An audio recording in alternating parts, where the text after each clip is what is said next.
عليكم ورحمه الله وبركاته. ازيكم حبايبي؟ عاملين ايه؟ اخباركم ايه؟ وحشتوني كتير كتير كتير. قبل ما ابدا الفيديو ما تنسوش تدوسوا سبسكرايب للقناه وتفعلوا زر الجرس علشان يوصل لكم كل جديد.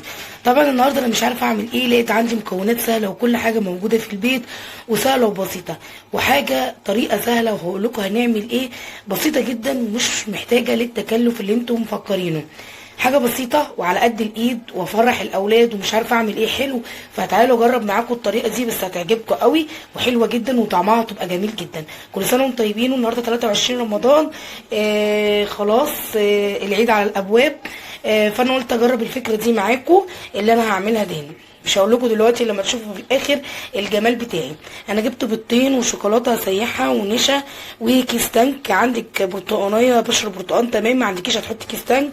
كيس بيكنج باودر وكيس فانيليا ودقيق كان عندي في التلاجة، وكمان لقيت عندي جوز الهند هستعملها. تعالوا اقول لكم انا هعمل ايه. متنسوش تصلوا على الحبيب علشان قلبك يطيب. معايا حبايب قلبي، اول حاجه هجيب معايا الخلاط بتاعنا وانزل معاكم بالبيضتين بتوعي تمام كده. بعد كده هنزل معاكم بكيس زي ما انتم شايفين، هنزل بكيس الفانيليا معاكم. بعد كده عندك برتقانيه بشوريها، عندك برتقانيه ما عندكيش، انا جبت كيس برتقان معايا هنزل بيه برضو في الخلاط. هنزل معاكم بالبرتقان عشان يديني نكهه البرتقان بتاعي اهو زي ما انتم شايفين. بعد كده حبايب قلبي انزل بكوب الا ربع سكر اهو زي ما انتم شايفين. هروح اضربهم معاكم في الخلاط ونرجع مع بعض. هنضربه كده في الخلاط حوالي دقيقتين معانا.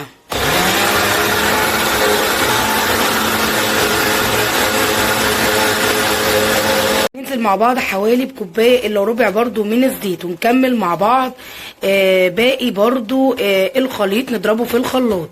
ضربتهم في الخلاط معايا لمده دقيقه. هنزل بيهم كده معايا في بوله زي ما انتم شايفين كده.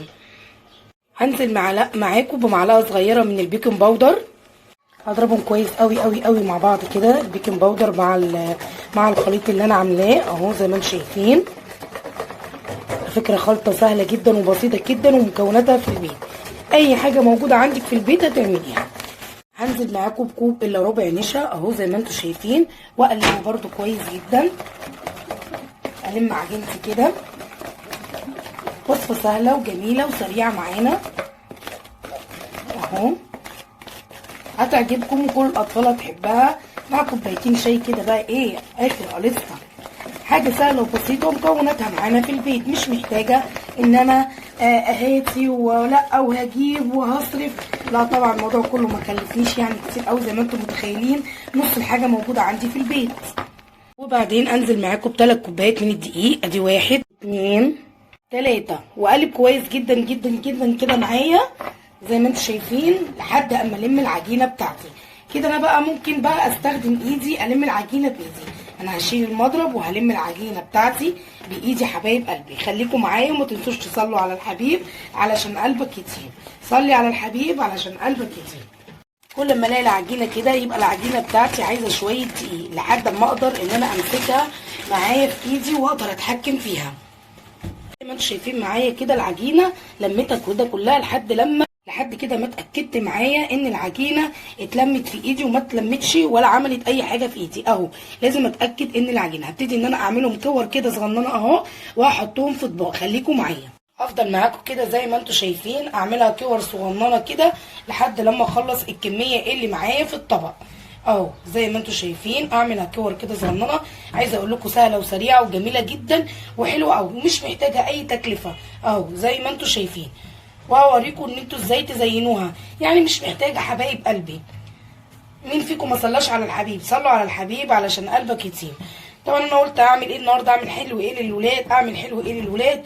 ده طبعا بعيد عن العيد خالص، فقلت انا عندي الحاجه دي، فايه المشكله لما اعملها وافرح ولادي ويقعدوا ياكلوا حاجه حلوه كده قدام بقى المذاكره، علشان خلاص الامتحانات قربت. فعايزه اهيئ لهم الجو بقى واعمل لهم حاجه بسيطه كده وسهله وجميله ويقعدوا يفرحوا بيها واحنا بنعمل اهو. هبتدي ان انا اعمل كده كل السرفيس بتاعي كور كده اهو. وطبعا بقى انت لو عايزه هتعملي بالكميات حسب اللي انت عايزاها اهو. شايفين الجمال اهو، شايفين الكور اهي.